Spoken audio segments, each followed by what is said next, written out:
Hello, good afternoon. Welcome, Your Excellency, Minister for Foreign Affairs, Dr. Tandin Doji, esteemed speakers, moderator, and guests tuning in from home and abroad. A very good afternoon and Kuzampola. Welcome to the inauguration of the conversation series, Reimaging Bhutan, Building Forward Better Beyond COVID, a collaboration between UNDP and BCMD. On behalf of UNDP and BCMD, I would like to express our heartfelt gratitude to His Majesty, medical professionals, and volunteers in the front lines for keeping us safe.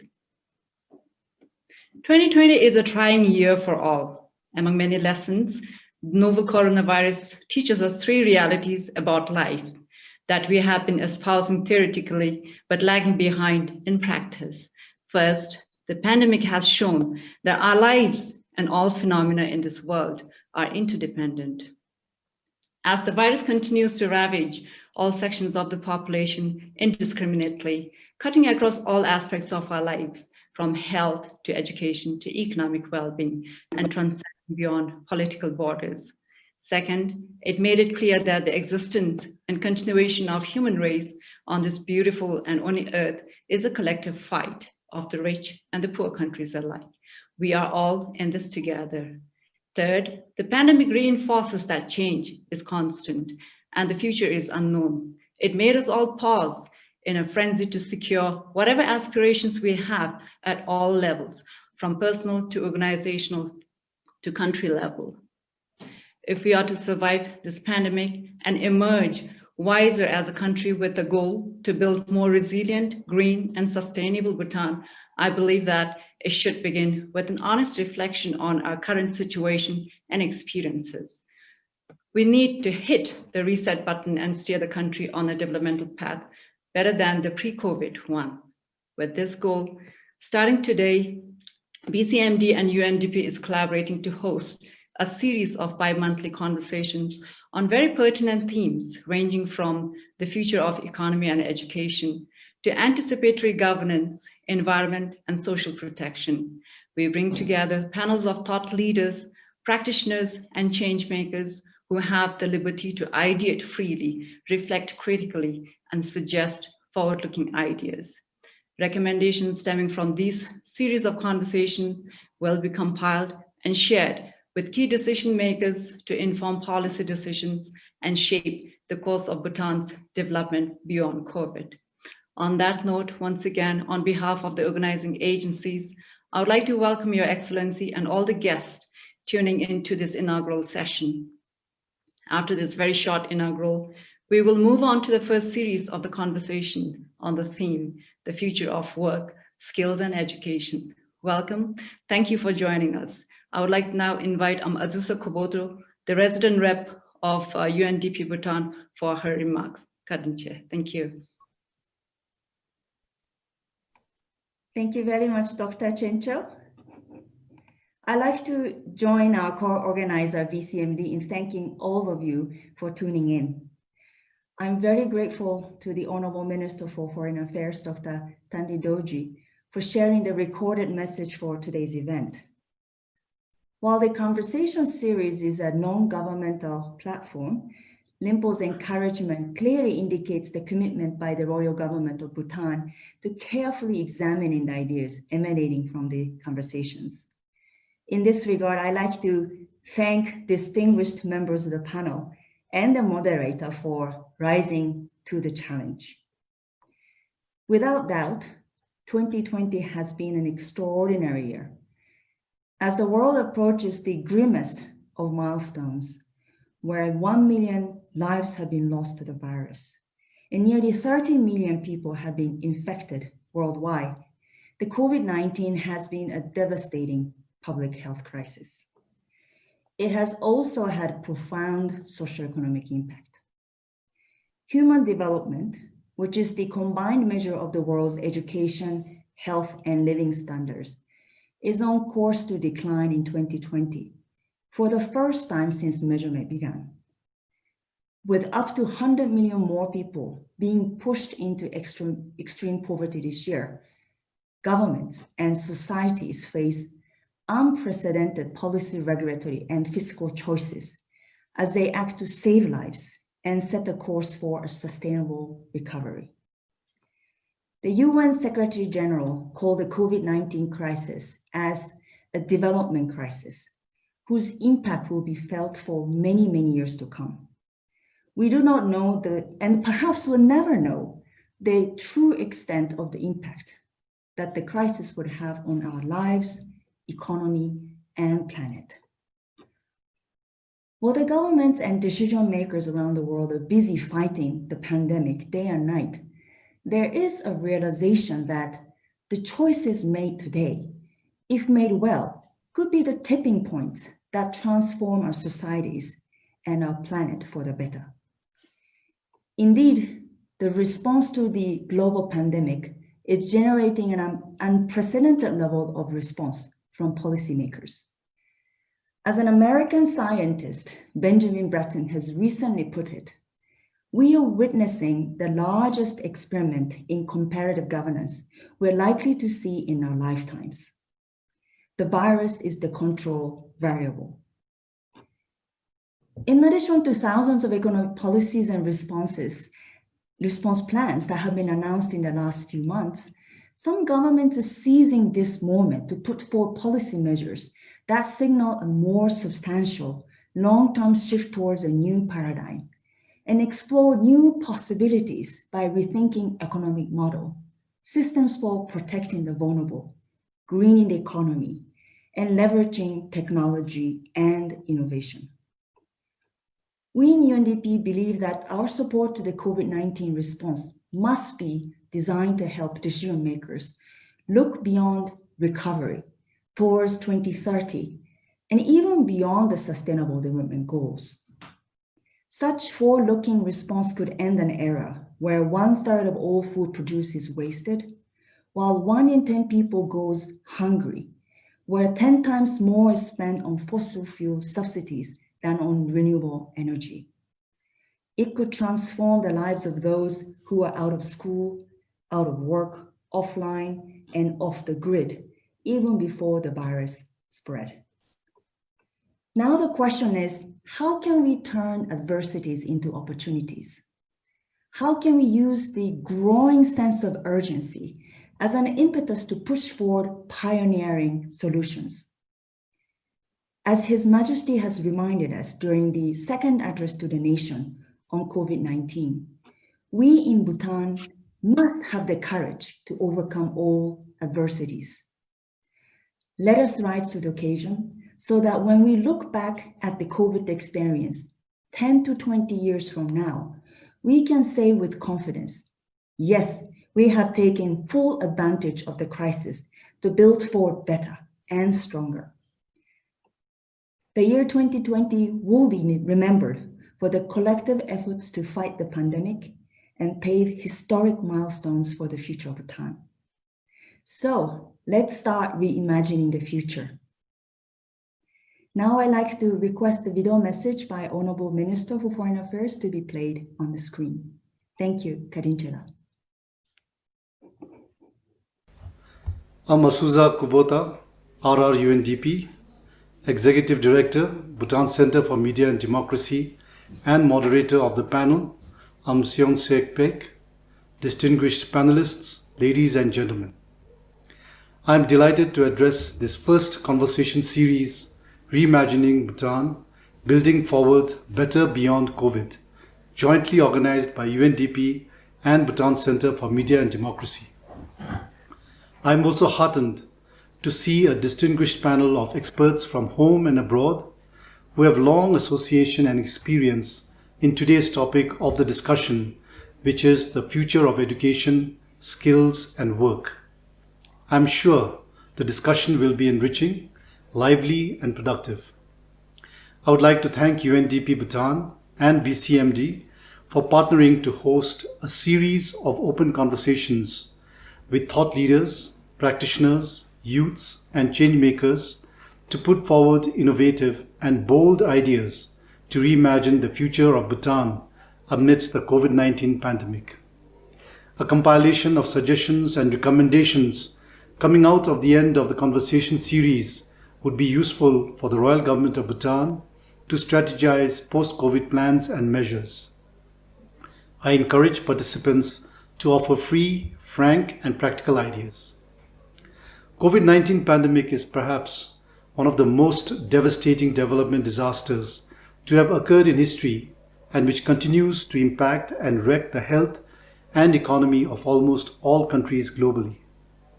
While Bhutan has done very well so far, under the leadership of His Majesty the King, to contain the pandemic with zero death, the socio-economic impact has been felt deep and wide. Travel restrictions and the recent lockdown has decelerated our economic growth by 2.1%, and with the uncertainty of the vaccine, the future ahead too is uncertain. While COVID-19 has exposed our weaknesses and vulnerabilities, it has also provided us with unprecedented opportunities to rethink our priorities, our organizational setup, on how we function and the manner in which our economy is structured. For example, our education system. Schools have had to close and online teaching was initiated using internet and television. This has made us question on how we can make such facilities available and affordable for all throughout the country. Can this mode complement existing teaching methods in the classroom even after COVID? While we were debating on overhauling our education system to change the levels of classes in different schools, review and revise necessary subjects that are taught, to include coding and technical skills as part of formal education, etc., our neighbor India announced a complete change in the education setup. We need to do the same and even better. The present education system and curriculum, in my opinion, was to prepare young people to join the workforce. And while becoming doctors, engineers, lawyers, etc. may still be relevant, there is a greater need to create innovators, entrepreneurs, and build skills for future work in the digital and internet generation. His Majesty has repeatedly stressed the importance of investing and strengthening in STEM subjects so that we may harness the benefits from the Internet of Things, cybersecurity, blockchain technology, fintech, virtual reality, and bioethics, to name a few. After the lockdown in March, we have had to work from home and to make appropriate adjustments. Prior to that, it was a huge task to have a virtual meeting because of the lack of infrastructure and facilities, and many of us even did not know how to use online forums such as Google Meet, Zoom, etc., despite having been there for quite some time. We now find ourselves adapting to the new normal, and despite many challenges, we now find efficiency in their use, such as my being absent from your presence and yet being able to address you all. Therefore, we need to explore and see how we can use such newer modes and methods to make our work more efficient and effective. While our health services is under immense pressure, our people are facing the brunt of the varied and unavoidable restrictions imposed. Health interventions and protocols are crucial, but the health of the economy is also important at the same time. As His Majesty commanded, if the economy is left unattended, it could lead to serious future implications such as social disharmony, inequality, and injustices. Therefore, we must take advantage of this crisis to come out stronger. Looking ahead, the Royal Government's mission has been succinctly captured in the Royal Address last week. Our youth, the future of our country, has the opportunity and the responsibility of steering the country out of this development disaster. It is our responsibility to make the youth come forward and start contributing in key sectors such as agriculture, water, and construction. While the importance of these sectors to the economy has always been stressed in our development plans, their priority and criticality amidst this pandemic has become a matter of urgency. We must review our investments in these sectors to address the major obstacles and stark realities faced practically, such as in strengthening post-harvest products, effective marketing, and building reliable, transport and supply chains in the agriculture sector. In the construction industry, urgent focus is needed to build critical skills, create better work environment, and institute attractive pay and allowances along with job security and dignity of labor. In the cabinet, we are discussing on ways in which to create firms with very specific specialists such as plumbers, welders, flooring and roofing, heating and ventilation, etc., so that each part of the construction can be contracted out individually, thereby guaranteeing quality, at the same time having jobs for our youth, rather than the present system of one contractor or tikadar doing all of them. Therefore, we really need to think out of the box and come up with new strategies that will make us better in the post-COVID era. The Royal Government is pleased to see this conversation series taking place at this point when we are finalizing the 21st Century Economic Roadmap. The first topic of the series, the future of education, skills and works, focusing on skill sets, is most relevant. As we all are aware, the problem in Bhutan so far has been the mismatch between the skill sets and the employment market. Therefore, it is important to look at the role of education in nurturing required skill sets and how we can tap into the COVID crisis to bring anticipated transformation. I hope young people who are looking forward to equip themselves with relevant skills and aspiring for a better future would also actively participate in the debate. This sort of forward-looking thinking is critical for us to ensure that we will remain fit for purpose in the context of the 21st Century Economic Roadmap and in the post-COVID world, characterized by uncertainties, ambiguities, and complexities. I hope the conversation series will debate further on these areas and come up with concrete recommendations. I look forward to receiving the outcome of the deliberations. Thank you and Tashidile. Good afternoon and welcome to a conversation on the future of work, skills and education. This is the first in the series that invites everyone to reimagine how Bhutan can come back stronger beyond COVID. As we all know, the pandemic has really pulled the rug out from under our feet, so to speak. And it's not just Bhutan, but the whole world is grappling with this slowdown in the economy. Many people have lost jobs, lifestyles have had to change. But as the Honorable Foreign Minister has said, it's exactly at a time like this that we need to ponder our next steps and to consider what kind of a future we might have coming out of COVID. And as we discuss this, the speakers and I have also discussed to say that we're not going to talk about the immediate period after COVID, the next 2 years. When we talk about future, we're talking about a longer term future, 2030, 2040, right? And this is also an apt time for this conversation because Bhutan's old development plan, that Vision 2020, reimagined 20 over years ago, is up for renewal, so to speak. The government has set up a task force to look at a new economic roadmap for the 21st century. So this is also a very good time. And the purpose for our conversation is not just to look at existing problems and to try and troubleshoot what's happening now, but the intent is to spark off thinking, right? And to try and invite and trigger more innovative, bold ideas so that we may tackle the situation looking into the future.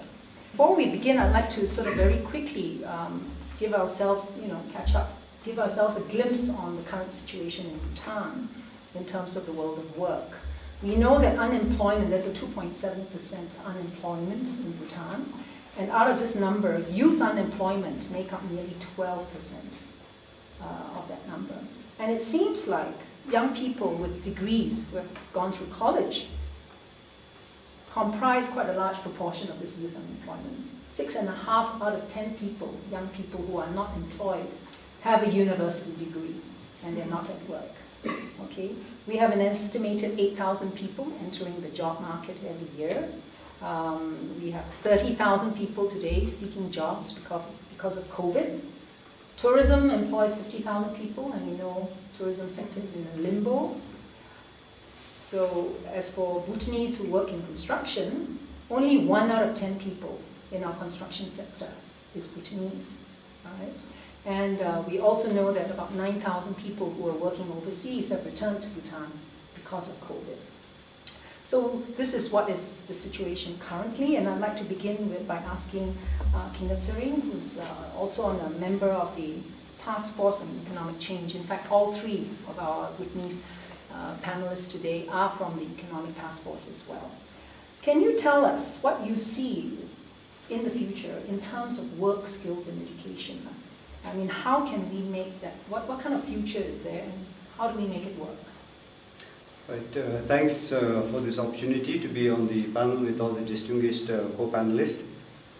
On the future of work and the skills requirement, basically I would like to share the perspective from the current project that I'm involved in with the Prime Minister's Office on the reform for the technical and vocational education. And I think, as we have heard from the Honorable Foreign Minister as well, the numbers are staggering, and especially I think when it comes to the tourism and the construction sector.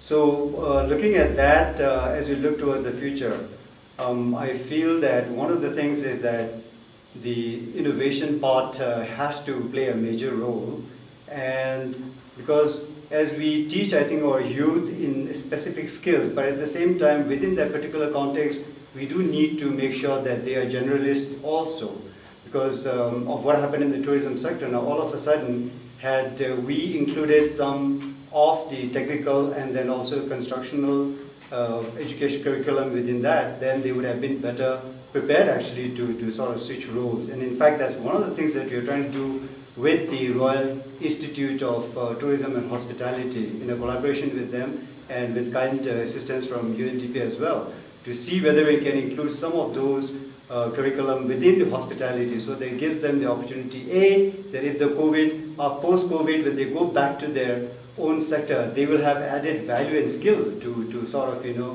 carry out all the maintenance and the construction works that is required in the hotels. And B, for some reason, if you cannot recover, the tourism sector is not recovering from the COVID, then they can again switch their role and then go into construction. So those are some of the things that I see, multiple sort of skilling at every level. But I think, as you mentioned, when we try to really reflect deeply on the impact of COVID, I know you want us not to use slides and jargon, so since I'm not using slides, I'm going to use a jargon. Historically, when you look at it, what comes to my mind is the critical juncture. And I think this is a perfect example of critical juncture, and I think, as a matter of fact, World Health Organization has declared it so, and also a lot of scholars, including some group researchers from LSE, has recently come out with that. And I think as a team member looking at transformation of some of these institutes, critical juncture provides us that opportunity when you reach this crossroad on what decision we take now, so that we lead on to a long-lasting, enduring impact both on the institution as well as, I suppose, with that on the society as a whole. So therefore, I think we carry a very, very great responsibility on what we decide today. And therefore, we feel that this is very timely. And in addition to that, I feel that with where I'm involved in now, some of the specific recommendation is to sort of use acronym again. We are saying it could be innovation, motivation, and collaboration. So these are the 3 things that we are looking at in terms of TV reformation. So innovation, specifically, we are trying to set up what you call the BITE Hub. So BITE is another name that we are proposing for Tibet. Instead of Tibet, we are calling it Bhutan Innovation Technical Education. So that hub will include a lot of the platform where we can invite experts, where we can invite industry, and then also the education fraternity to sort of discuss on some of these ideas. Not only discuss, but we also are trying to have a teaching factory. So where again, some of these skills could be exchange between all the players. And on the motivation part, I think the recent study done by UNESCO and UNIVO does indicate that I think one of the uncertainties provided, experienced from here is the hope for the future for, I think, everybody involved is that they still need to fulfill their aspirational goals. And one of that is that I think for people involved in the technical education right now, they see this as a dead-end career. So now what we are proposing to the government as a motivation is, why don't we mainstream part of the technical education in the high schools, but at the same time reform technical education to provide actually a university equivalent degree. So we call it applied science degree, and we call it Uni-Bite City. So is the again the sort of the bite fit in there, not to be confused with the restaurant bite though. So those are some of the things that we see happening in future, and personally I'm very excited to be part of this team, and we hope that we'll be able to carry on a lot of feedback and very interesting recommendations from this group. Thank you. Thank you very much, Kimber. Sounds like a lot of things is happening in your project to try and innovate as well, but we'd like to listen to the other speakers first before we have a more general conversation. Sonam, you're a tech entrepreneur, and many analysts today tell us that the jobs for young people today may not even have been invented yet. Mm-hmm. All right, tell us, can you describe what opportunities you see in the future of work, skills, and education, and what can you do about it to get there? Sure. Mm-hmm. Yeah, I think it's very important that we're having this discussion right now. I think for a long period of time we were made to feel like the status quo in Bhutan is unshakable. Any new idea of reorganizing society, of earning or working is made to feel impractical or outlandish. But this pandemic has proven that with enough pressure, with sufficient pressure and imagination, pretty much everything is up for being rethought. So if you think about the education system, the money supply, the way we work, everything is being disrupted. And I'm going to speak more from a technological standpoint given my experience, but this is something that I have been speaking and pushing about even before the COVID crisis. The first thing that we have to remember is that this pandemic has really revealed how interconnected we are with the rest of the world. You have subscription models, so that's really the way forward that I think we can really capitalize on for Bhutan's development moving forward, is to capitalize on global knowledge that is already available right now. But in order to get there, we have to really change our mentality of being this exclusive destination. For many, many decades, we have worked on Bhutan being this exclusive bucket list destination, which has worked for us. But moving forward, I feel like it will no longer work for us, because if you look at the reality right now as well, we are so dependent on everybody, on the rest of the world, even when it comes to things like medical equipment or our agricultural supply chain. So we really can't pick and choose. We can't say that we want to be both an exclusive destination and a high-tech connected world at the same time. Very quick clarification. When you say Bhutan should no longer be this exclusive destination, what are you suggesting, very briefly? That we open up, let people come in to work, we can go out to work, and make it a more fluid situation? Exactly. And we don't necessarily have to take it in the literal sense as well, because with technology, you can be open and connected with the rest of the world while you're still physically in your own respective homes. Okay. Thank you very much. We'll come back to you, because we've raised certain points, like the liquid workforce. We'll come back to you. What does that mean? Next up, Tenzing. Education is a key influencer in creating, not just citizens, good citizens, but also in shaping the minds of people, in terms of acceptance of work, preparing them for the world of work. Tell us what you see. You talk about the future of work, the future of skills, and education in Bhutan. What do you see at this juncture, looking ahead? What are the possibilities? How can we come back more resilient to be able to tackle anything? Yes, thank you. It's good to be in this forum. Maybe I'll say a bit about work, and then how it's maybe going to look in the future, and then related to education here in Bhutan. So, in 2018, I think there was a study by the World Economic Forum that said that 65% of the kids going to primary school would be in jobs that don't exist today. Now, if that sounds fantastical and seems just like a projection, we can actually look backwards. And there is data that shows that in the US, 60% of the jobs were actually created in the last 30 years. So it just tells you about the scale of change that is happening. in, at work. And therefore, the implication for education, when you don't even know what you're preparing for. Of course, you have now talk of automation and robots and algorithms replacing humans. And we think that that's coming in the future, but there's a McKinsey study that says that actually 50% of all global jobs are ready for automation with the current technology. So it's only going to accelerate as time moves on. So these are the sort of general trends and things that are happening. When it comes to Bhutan, I want to make 2 points. One is that there is this sort of economic theory of stages of development, where a country moves from a sort of a factor-driven stage where it's about unskilled labor and natural resources that you have. And then to move to the next stage, to support the wage increases, you have to increase productivity. So it's an efficiency-driven stage, stage 2. And we are supposedly in that stage, making the jump from 1 to 2. And then there's a third stage. In order to support really high income, you really have to have much higher productivity, which then means you need to get into a very innovation-driven, so it's an innovation-driven stage.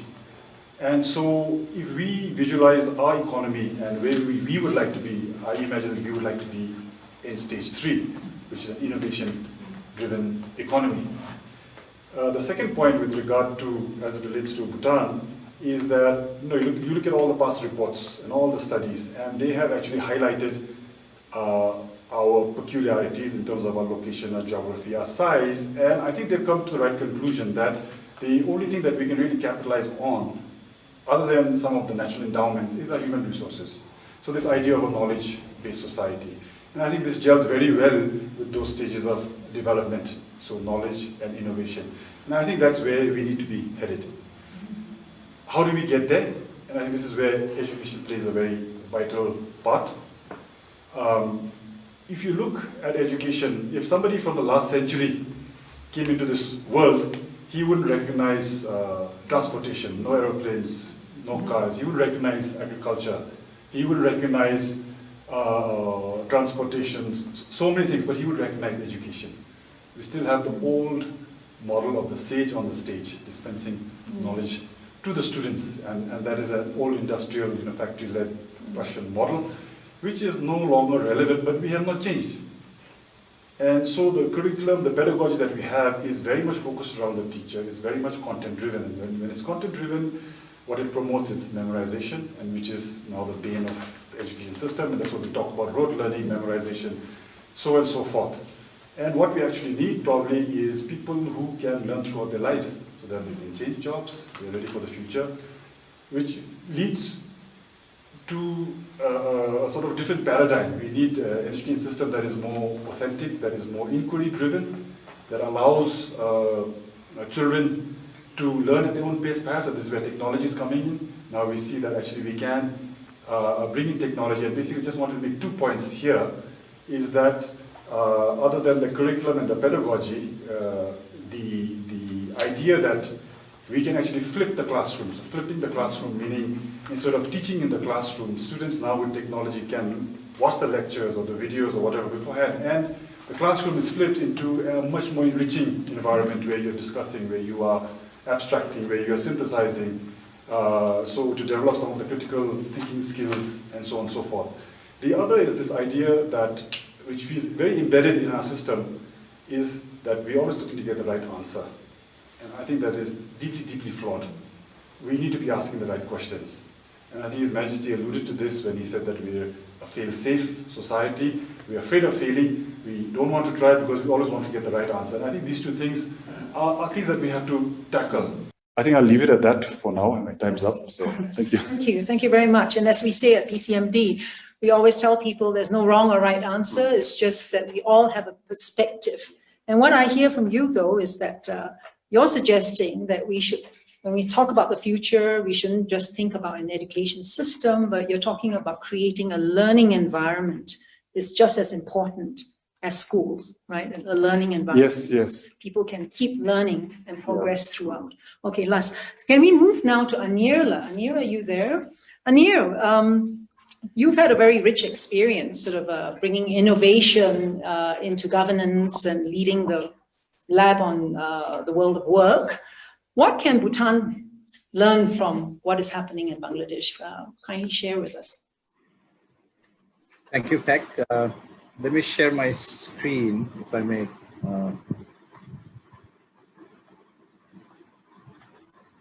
Can you see my screen? Yeah, Yes. Yes.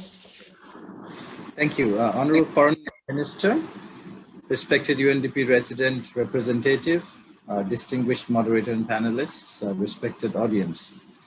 We heard from the Honorable Minister, from the resident representative, and also we heard from three distinguished panelists, different angles on where Bhutan needs to go.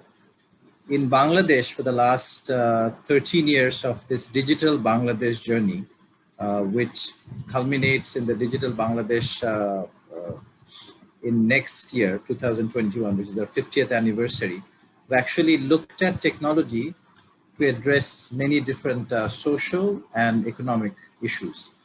So let me talk about a study that we did last year to look at how technology is actually changing the nature of work. In the next 20 years or so, we're looking at this context that you've all heard of called VUCA, how things are becoming volatile, uncertain, complex, and ambiguous.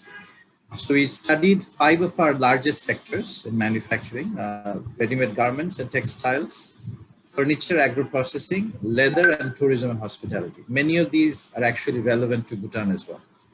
And we are seeing that we will have immense job losses. So the number is quite startling, about 5.5 million jobs that we're looking to lose in the next 20 years. Now, fast forward to this year, and this VUCA actually became much more of a reality, this volatility and complexity and all of that. So COVID came and we had to do a very quick study of reassessing the projections that we did for the next 20 years. And we realized by studying about 16 different sectors that we are going to lose about 20 million jobs in the next 1.5 years.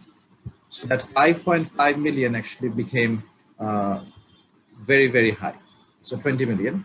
But we're also seeing that about 4 million new jobs will be created in the same time frame. So this 20 million will actually be revised down right now because in the last 3 months, we actually introduced many measures to revitalize the economy through the SMEs, through technology, through digital credit, and many, many other things. So essentially, this stark reality may not happen, but the more important thing is to focus on the right side, the right column, which is where we see new 4 million jobs will be created.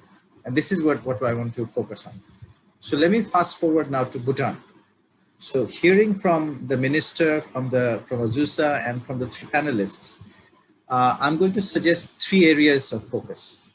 So the first is, just like we did a study in Bangladesh by looking at the future of work and skill, I think you could do a similar study to identify the low-hanging new fruits, where the new possibilities are coming up.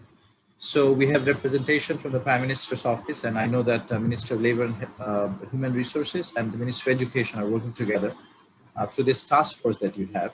And I think it would be the first step that would be quite useful. And that's where UNDP can actually provide a lot of help. In the context of Bangladesh, UNDP actually conducted a study along with ILO, UNICEF, UNESCO, and several other UN organizations and also development partners. The second thing, and this is where Sonam talked about the networked intelligence, and that resonates, is a collective intelligence data platform where we actually try to reduce the gap between demand and supply. Right now, because of the very quick paradigm shift that we're seeing, first because of digitization, but even more rapidly because of COVID, this gap is widening. So the shift is happening much more quickly. The VUCA concept is actually happening as we speak. So this collective intelligence data platform that we're putting together in Bangladesh, I think would be quite useful in the context of Bhutan. And the third thing I'd like to emphasize is a public-private partnership planning for TVET reform. In Bangladesh, what we have seen is that we are producing skills that are no longer necessary for the market. Even today, and let alone tomorrow. So tomorrow they actually will not be required. Many of the skills actually that we need don't even exist today. So I think that's the kind of reform that we need, but that's where we need unprecedented public-private partnership. And that's what we have set up to the Future of Work Lab in Bangladesh. In the context of Bhutan, the few areas that I'd like to suggest based on the short study that I have done is agriculture, supply chain, and e-commerce. That's where technology can play a major role in revitalizing agriculture. Telehealth has emerged in Bangladesh, a major revenue earner, because patients are not able to visit facilities, and that's where the doctors are willing to provide support over phones and internet. So the same thing could happen in Bhutan as well. Cottage and small industries, we're looking at digital credit and digital marketing. Similar things could happen in the context of Bhutan as well. Integration of returnee workers. So in Bangladesh, we're seeing tens of thousands of workers returning, and by the end of the year, we may have up to 500,000 workers returning. And the concept of recognition of prior learning. So what they have learned in the 5 or 10 years that they actually worked in different countries, recognizing that and giving them certificates would be one quick way to do TVET reform. And mainstreaming is something that you already mentioned, very, very critical. Also, not just mainstreaming into education sectors, but also upgrading the status of TVET. In Bangladesh, TVET is seen as second-class education. So upgrading that status, giving it a rebranding, I think will be very useful. So this is where I'd like to end with the Future of Work Lab that we set up just a couple of months ago, inaugurated by Kani Vignaraja, the Regional Director of Asia Pacific Regional Bureau. I'd like to just point out 3 things here. Focus on data, focus on experimentation, and focus on getting feedback, because you will have to do a little bit of experimentation to know where the world is going and how you will create new skills for the new job market.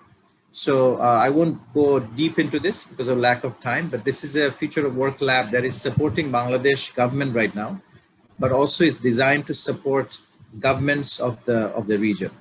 Thank you very much. Thank you. Thank you very much, Anir. Listening to your presentation makes us realize that we're so much smaller. You know, they have 500,000, 500,000 returnees that you want to integrate into your workforce. We have 9,000. So I guess it should be doable, but we're going to come into this space of a conversation. I was wondering if any of our speakers, having listened to one another, have you any, would you like to seek clarification or comment on one another's presentation? Because what Anir has said is 3 things he recommends. Run experiments. I don't know if we've done enough of that. I know that get feedback, we're doing that right now, and I know your economic task force is doing a lot of it, and use data, you know. Any comments of your presentation or anything you'd like to bring to the table? If I could connect a few of the dots here. Yeah. Sonam talked about a liquid workforce and hiring only when you need the skill. And he talked about TVET and some of the skilling, and I think Inga related this too. And I just wanted to extend this idea of, as you look ahead, I think when we talk about skills, there's this big debate about skills in education, but if you just look at the skills part, I think increasingly what we need to adapt, say, from the education side is that there are going to be very specific skills which are very marketable and for which people only need that. They just want a web developed or cybersecurity or something. So this idea of now catering for that kind of a market, and you have this idea of micro-credentials. So rather than sitting for a whole degree and coming up with a bachelor's in IT or something, you have these very specific needs which are what the market wants. And then which, if you can make it stackable and then lead to something later on, I think that might be a way in which we go in the future in terms of the skills that are required in the market. So, what do you think, Inga? Is that doable? I mean, I think one question that is often raised is, in our education system in Bhutan, are we just preparing students with what we perceive to be the important skills that they need? So we are like driving them. It's not really demand driven. What is your response to this suggestion?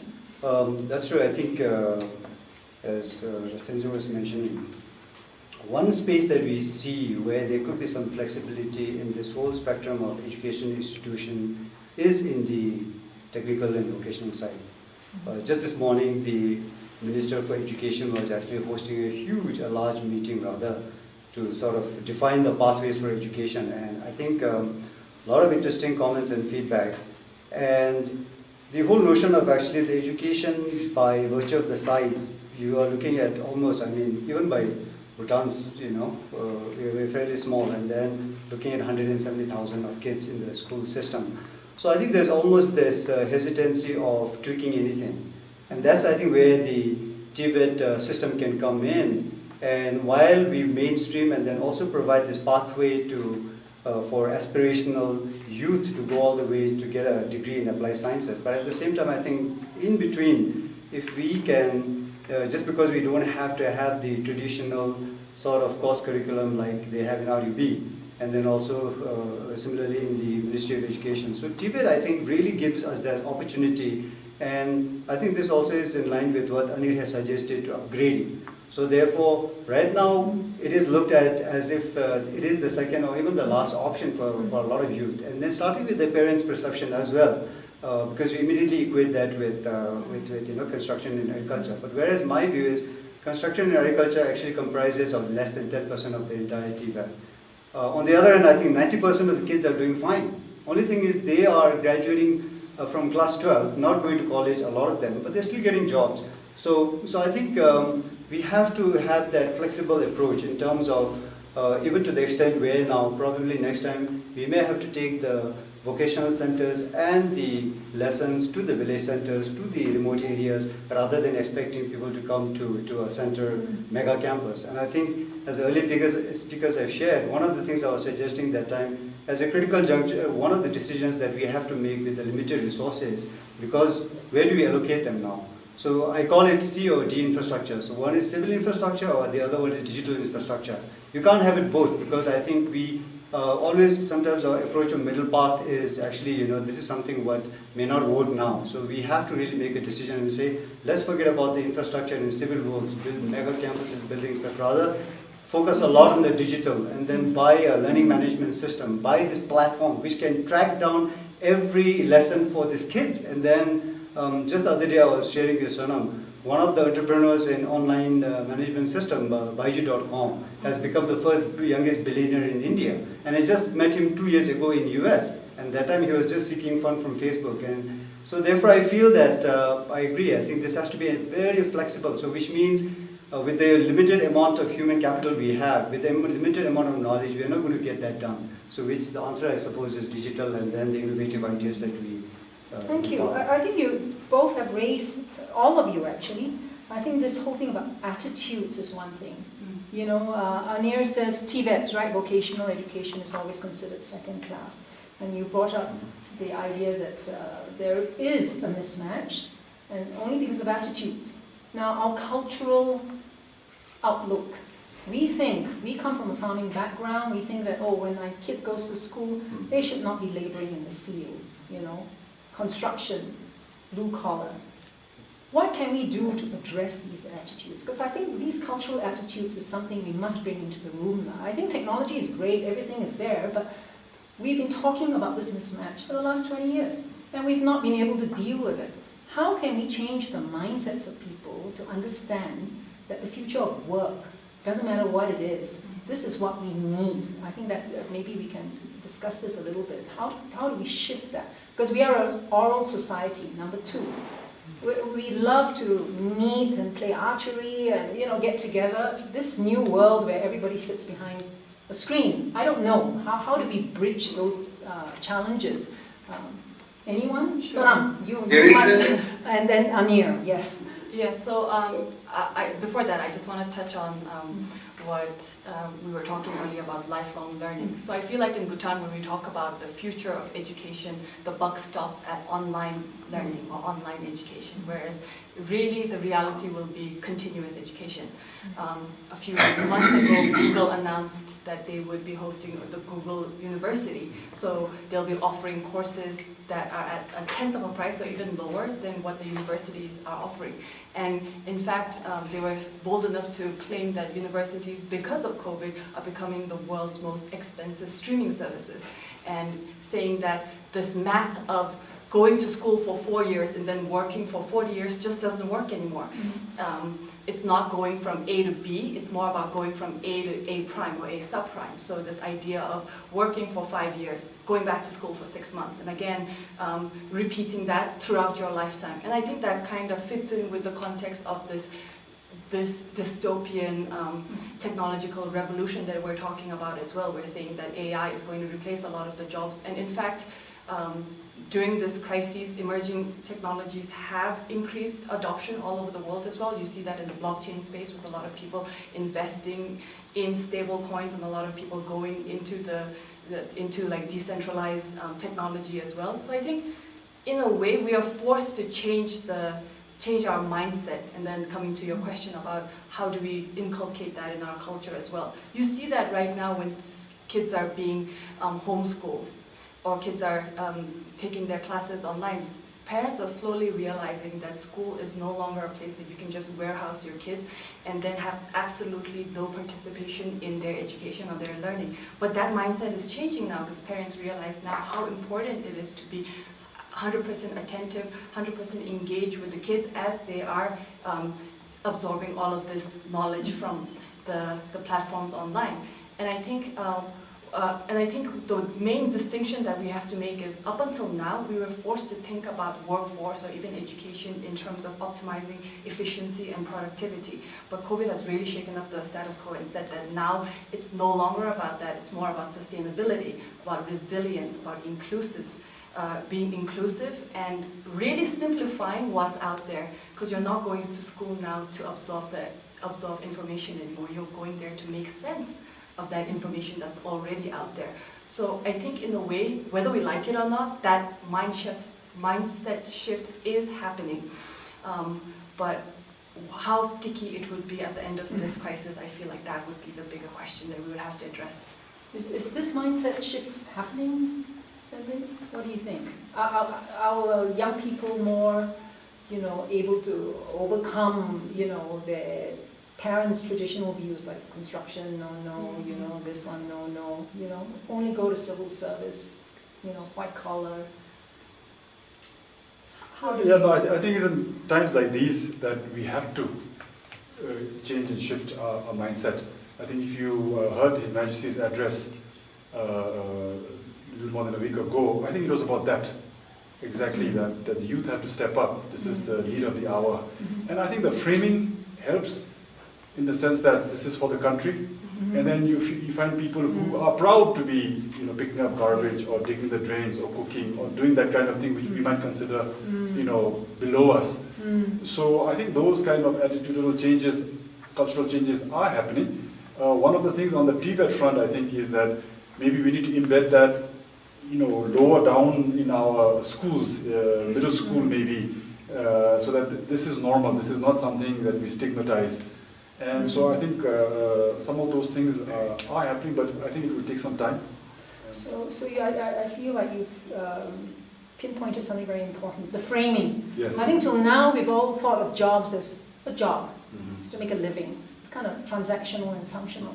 But if we could frame it to say, I'm contributing to the security of my family, security or sustainability of Bhutan for the long term, that might shift the way we view things. Nation building. Nation building. Right. Yes. So skills, I'd like to bring up skills. Anir, do you have something to add to this, listening to us? I wanted to add about the mental shift that you talked about. So I think that's already happening. COVID has accelerated that. Because we needed that mental shift just to survive, not only to thrive, but just to survive. So we are talking about what I call COVID dividend. So COVID has given us a dividend, and whether it's going to be sticky or not, we have to see. But I think a lot of it will actually stick, because it was a shock system, and we realized that we need to think differently. So we are making decisions over WhatsApp. So I call it the WhatsApp bureaucracy. A lot of bureaucratic and policy decisions are actually being made over WhatsApp. We do Zoom and video conferencing calls over many different technologies, and that's becoming mainstream. Even now, I mean, even after the economy opening up, we're actually continuing to do this, and that's more efficient. So what I have seen in the last few years is that I'll give you a couple of examples of unemployment numbers in Bangladesh. So unemployment is about at a steady 4% for a long time. But graduate unemployment, after you've actually graduated from university, is much, much higher than that. It's almost over 30%. So almost 8 to 9 times more than overall unemployment. Because we graduate ourselves out of the job market. We are no longer able to do what we can do if we basically drop out of high school, because we have a elevated status of what we can and cannot do. And I think that is changing because of the introduction of technologies. We're seeing new kinds of supply chain and agro e-commerce flourishing through technology. So people who would not be able to do agricultural work are actually going back to doing that because now it's technology enabled. The emergence of gig economy, so the scaling away of 9 to 5 is actually happening. So ride sharing, a lot of work that's happening because I'm a plumber, I can be plugged into an online service and I look digital. So I think digital has rebranded the way we look at menial work. So that's something that I think is an interesting twist on how we can upgrade TVET and also make it much more market focused. So I think those are some of the things we should also leverage. Thank you very much. But I'd like to come back to something that all of you mentioned, skills. You know, we talked about skills for a job, but it's as if it's a very specific plumbing skill, you know, a skill to read data. What other skills do we need? So we need the right attitudes. Anything else from our 3 speakers here before we take some questions? I think from some of the brief feedbacks we got from the TVET alumni, the teachers, even in Bhutanese context, what they've identified is actually the skill for communication, social skills, being able to deal with some of the uncertainties. That has come out quite strong, and I saw that as very universal. Mm-hmm. So again, I think no matter in what context you are teaching somebody a particular skill, but at the same time you have to give him that space to learn these other things too, right? Mm-hmm. So it's not just plumbing, it's not just electrical, but you also have to teach him how to communicate well so that he can survive and actually he can pitch his ideas and get a good job. And I think this is one of the mismatches we are having now. Even if there are willing group of Bhutanese kids, the private sector, anybody who is doing his house construction, right now is not ready to hire them because they are not able to effectively convince him or her that, you know, look, we can get the job done. So I think that's very important. So I also hear it's also teaching them how to bounce back, learn how to fail even. No problem, you know, it doesn't work now, but how do I bounce back? Yes, no? In tech, we have this term called the creative class, and it's really the group of people who are at the top of the food chain. And the way you define a creative class is somebody whose job will not be disrupted when AI and machine learning come into the picture.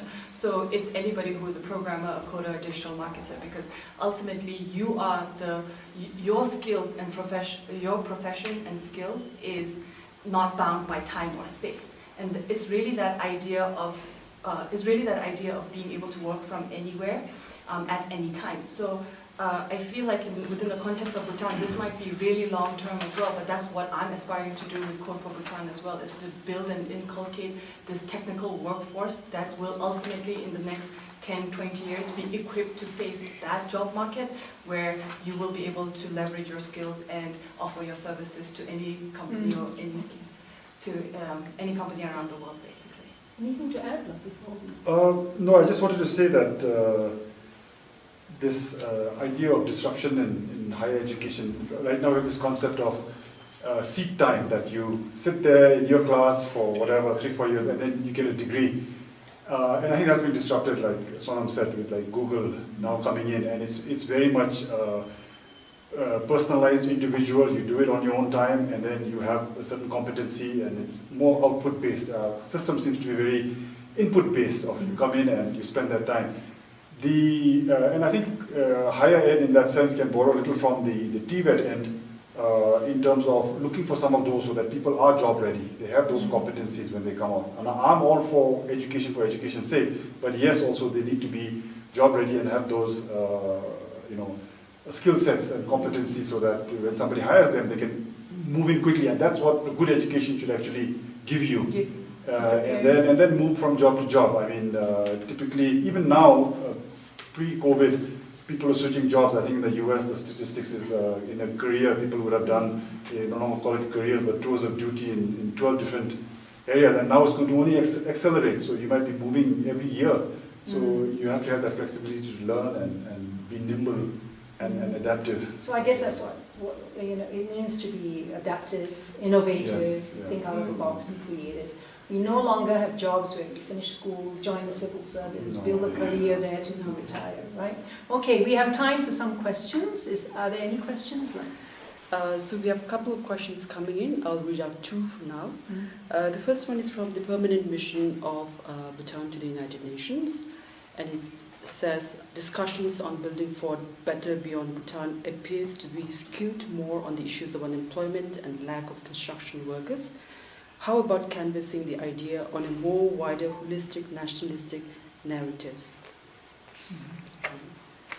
The second question is, what are some of the signals of change that you see or anticipate that would drive the future of work in Bhutan? As I also alluded to that time, yes, the need of the hour is construction and agriculture. I mean, just simply because of the fact how our economy is structured. But at the same time, if you go by data, as I was saying, 90 to even pretty much more than that are not in the construction sector. So I think some of the plans that we are looking at widening the TVET scope will be, in addition to construction, so many other things, including, because as a matter of fact, one of the vibrant things in the TVET sectors is that there are more than 100 private sector training institutes, and that's really amazing. And one thing that I see very fascinating about them is they don't have mega campuses, they don't have like structured curriculum, but in some ways we always think they are just there for the time being. But now it makes more sense, because if the need of the hour is there, then they quickly come out and then start training people. Then after that, then they back up the bag and then just wait for the next wave of demand on skills. So I just wanted to clarify that it's not just construction. Yes, this is the most urgent thing right now, but all the other skills are also being raised.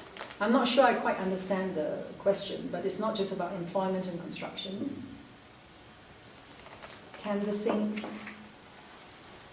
along the lines of national narratives. What is our national narrative? I guess one strong narrative is our forefathers were all farmers, they worked very hard, to bring us here. Right? So the farming has that, self-sufficiency. Yes, right, it's there.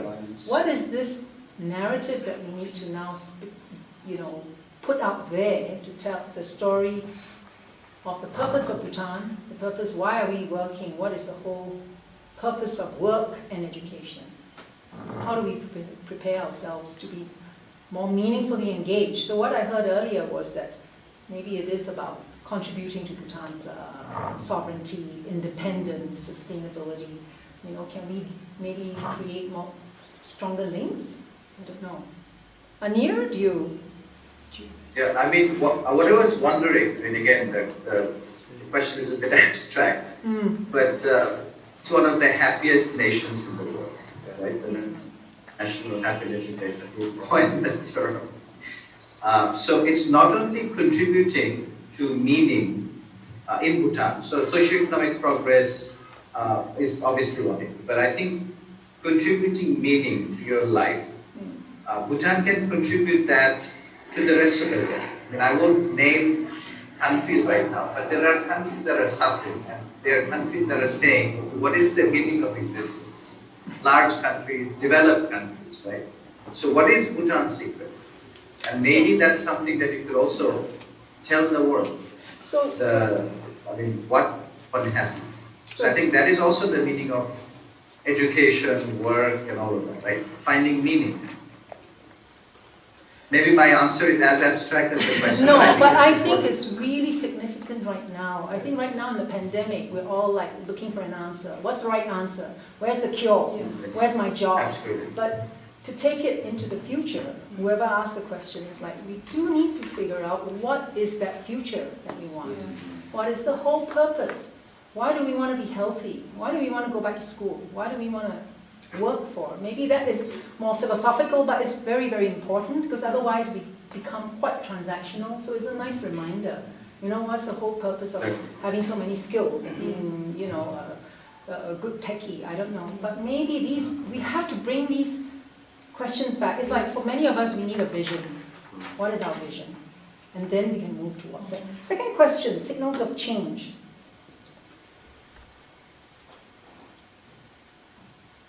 That you anticipate. Is that correct, Siring? I actually did not. Yes. What are the signals of change? If I may, Yes. combining the two questions, I feel like there's a big psychological drama that's being played out right now. And in a way, on the one hand, we're talking about the need to be self-reliant. We understood within the last couple of months how important that is. But on the other hand, I'm going to go back to my earlier point about this need to be interconnected with the world. So how do we balance self-reliance on one hand, but at the same time understand that we cannot isolate ourselves from the rest of the world? And I feel like, again, going back to technology, I feel like that would be the answer for us moving forward, like really looking at this idea of how we shouldn't be bound by the borders that we have, or physical time and space, and actually leverage and invest in building up technological skills right now, so that we can be a place where we have a talent pool for digital and technological talent. A lot of people think I'm crazy whenever I say this, but I feel like as compared to a lot of really big and scattered markets, Bhutan, because we are small, because we have a common purpose, we can actually come together and work together to make this a reality. A lot of people talk about like this need to have money and power to influence to bring about any influence or change. But I really feel that in the case of Bhutan, it's all about community-driven workforce. And if we actually come and work towards a common goal, in this case, which would be like actually building ourselves as a digital society or a digital nation moving forward, that it would not only tick the boxes of self-reliance, but also this idea of being interconnected with the rest of the world. So I'm not sure if that was necessarily an answer to that question, but I feel like that would be the narrative that I would love to pose moving forward for Bhutan.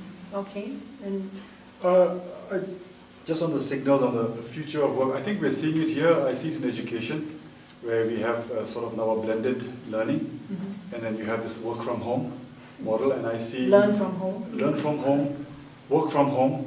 And for example, for the students, it's been a big change, but equally it's been a big change for the faculty.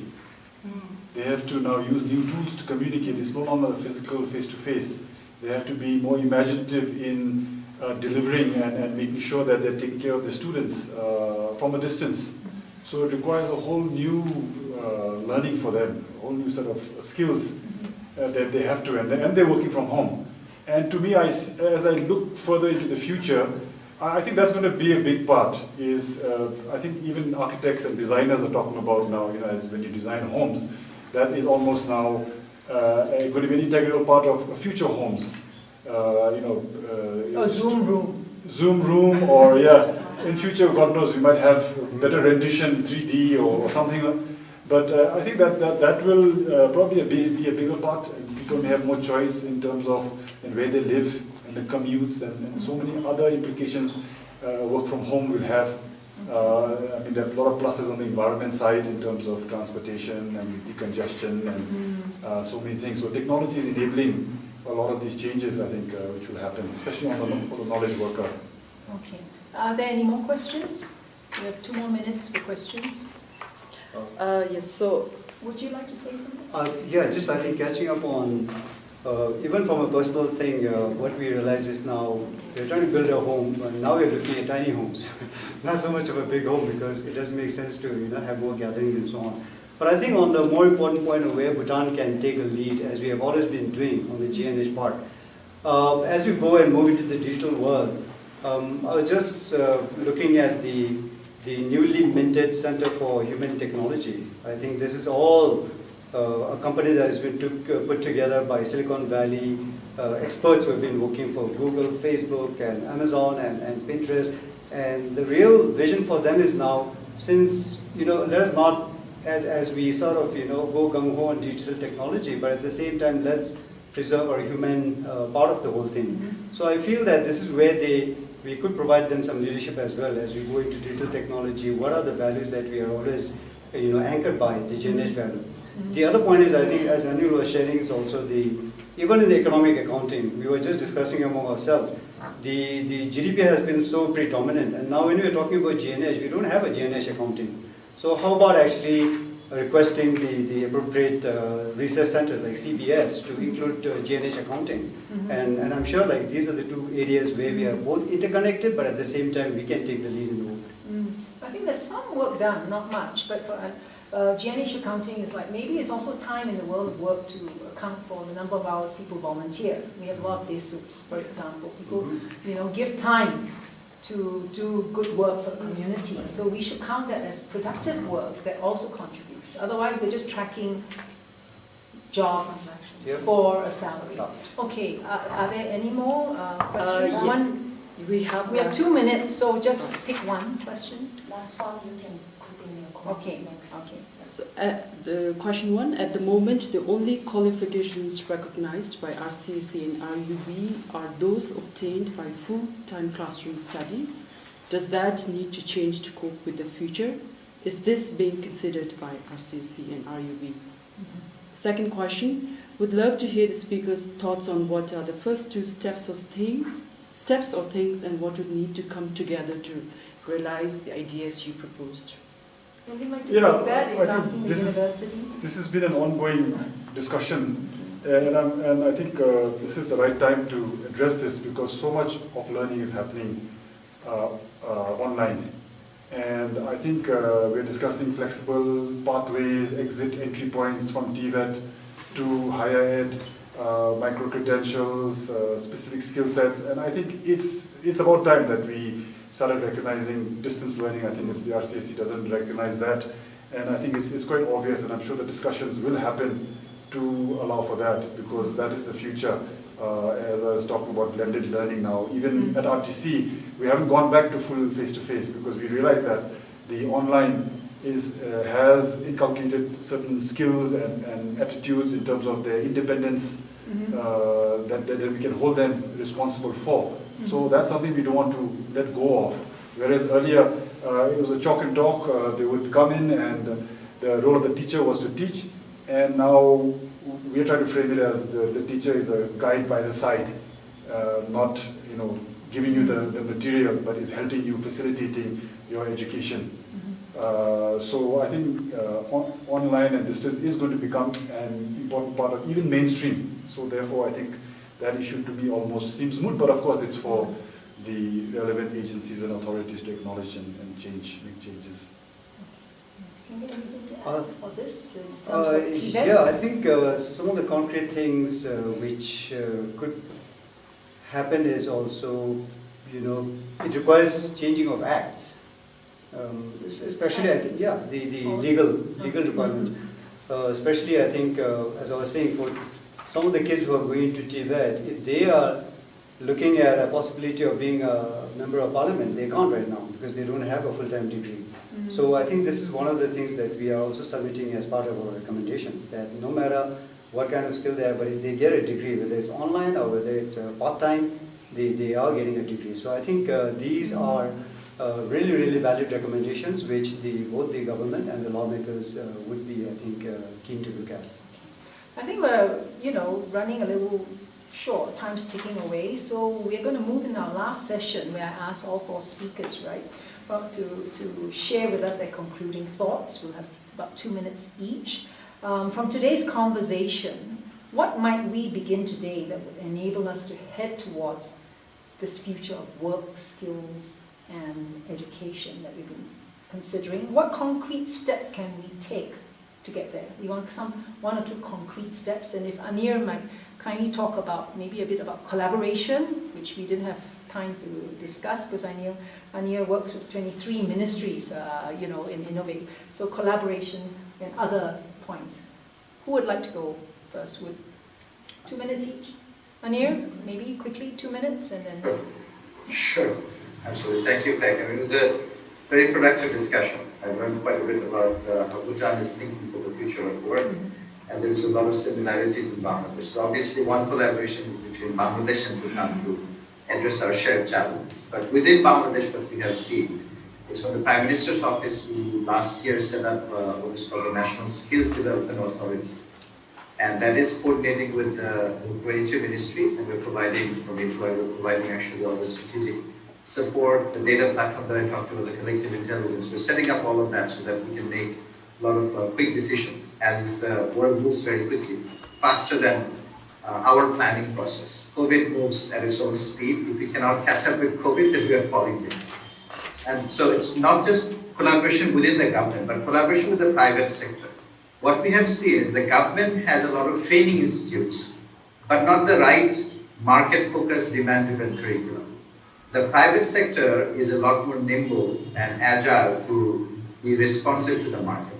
So we have brought in about 20 or so industry associations, a lot of very large NGOs such as BRAC, into this mix, so that we can use the best of both worlds. We can use the infrastructure of the government, the training infrastructure, but also the nimble responsiveness of the private sector and the NGOs to be able to come up with new curriculum.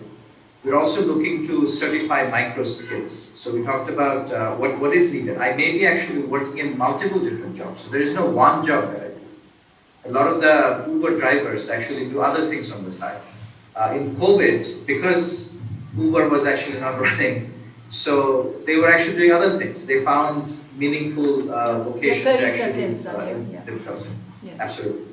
So different types of collaboration, private sector with government, within government, and internationally also. So I think that's what we can have. And the last thing I'd like to mention is the blended learning, which we have been trying to institutionalize for a long time, is now here to stay. I think. So COVID has given the realization to both the policymakers. Thank you. Thank you very much.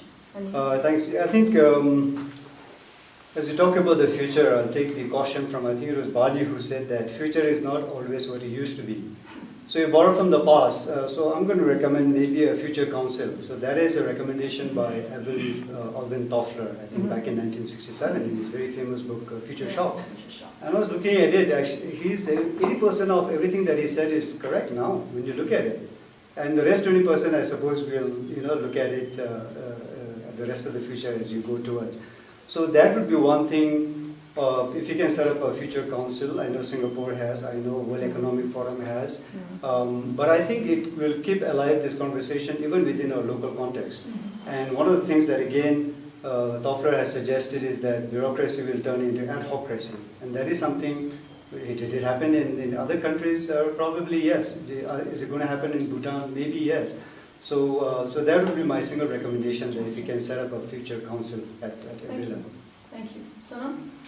Sure. So I think, again, going back to this idea of interconnectedness, I feel like ideas are no issues in Bhutan, but it's always the implementation where we have a lot of hiccups. So as we look forward into the future-facing economy, we have to really think about what the gig economy has already done for the workforce. In a way, it's sort of catapulted policymakers to think about employment rules where a person working in Bhutan for corporations or organizations in the US or Europe might be able to leverage and enable the best out of that solution. So that's number one, obviously. The second thing I think is really integrating our technology and our logistics, especially our payment systems, with the rest of the world so that we can facilitate more of what I was alluding to earlier, the liquid workforce. The second, and then the third thing being really investing in human capital, especially from a technological work skill point of view. I feel like those things are super important, and we may not see the fruit of this tomorrow or day after, but it is something that will inevitably be beneficial for us in the long term. And if I can add one more thing, especially to all my peers who are watching, the young people who feel very devastated with this whole situation right now, I want us all to understand that we have not been singled out with this crisis. We may be victims, but we were never targets. The only thing that we can for sure know moving forward is to be taken regularly, wholly by surprise. And I feel like how we act right now is a mirror to our weakness and our strengths, but it will also test our principles and our shared humanity. So His Majesty the King is risking his life every single day just for the sake of defending us. But are we deserving of this defending? At this moment, I honestly don't think most of us are. So at the end of this crisis, no matter, we don't know when it's going to be, but if we just feel virtuous because we stayed home and did nothing and delegated all our tasks to our frontliners and to our king, I feel like even though we would have prevented the most dangerous outcome of the pandemic, we would have jeopardized our own future and our own society in the process. So I would like to ask, especially the young people, to step up in this occasion and work together and really think about how we can be integrated with the global workforce. Yeah, two quick thoughts. I think just reflecting on the current situation of the pandemic, I think other than the economic sector, the other sector that has been most deeply impacted is education. And we know for a fact that children's development begins very early. And in fact, I think about 80-90% of a child's brain development is done by age 6 or 7. So losing that time, I think, is very harmful. And so to me, whenever one of my big worries about the current situation is what can we do to get education back up, especially for PP up to the 8th grade. And I was thinking about this, and we talk about technology and blended learning and all of that. And one thing I think that at least we could try maybe is there was this idea for one laptop per child, which was there I think about a decade ago. And I can't see why we can't do that. I did a quick back of the envelope calculation. Maybe we need about $1 billion and a half, depending on what age we give it from and what kind of tablet or laptop we're doing. But I think this may keep coming back, these kinds of disruptions, and we don't know how long it's going to last. So I think that's one thing I think that we could probably do that might help. The other is that, when I think about when we take students in college and then what we can or cannot do in 3 years, I'm always sort of complaining in some ways about we're trying to do 12 years of this kind of education.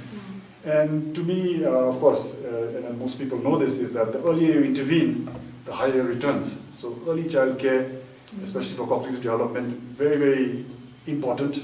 And I think if we can have a kind of a recognizing that and realizing that that is one area where we're very weak in Bhutan.